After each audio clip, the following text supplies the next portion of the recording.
How to stay dry, healthy filling, okay? So the bladder's like a water balloon. As we drink, that balloon or that bladder fills and it starts to fill, okay? And it's meant to fill.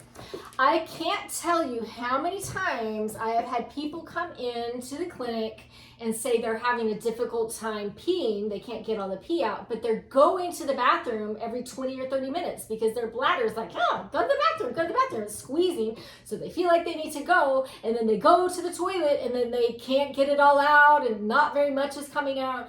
So it's meant to fill. It's a reservoir, okay? Ideally, as you're drinking, the bladder's expanding and you have little sensors on the outside of your bladder that are stretch receptors. And those stretch receptors are saying, hey, bladder's starting to stretch. It's going to be time to go in an hour. Okay, let's just say an hour. And then as you continue to drink and that bladder continues to fill, those stretch receptors are getting stretched further, and they're going to start sending more messages and more urgency to their messages, like, hey, pretty soon you're going to need to find a toilet. And then as you keep drinking, woo, those stretch receptors are stretching. You're getting more urgent messages to go to the bathroom. You're getting more frequent messages to go to the bathroom.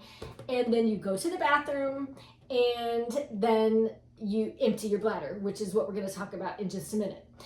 But if you're constantly trying to empty that bladder when it's only been stretched a little bit, your stretch receptors become hypersensitive, okay? So these stretch receptors right here might be saying, hey, go.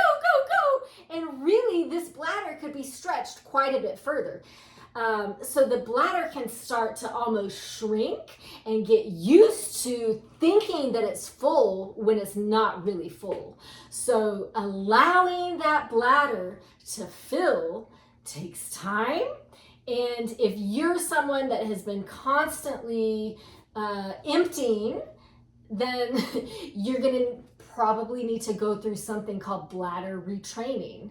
And that can be a very helpful strategy for people with urgency and frequency and urge urinary incontinence to help train that bladder so that instead of those stretch receptors here sending the urgent message, then they start sending the urgent message here. And then with some more training, then they start sending it here. And so over time, with this bladder retraining, you train your bladder to be able to hold the amount that it's designed to hold. And we train those stretch receptors to be less sensitive and to send the right messages at the right time.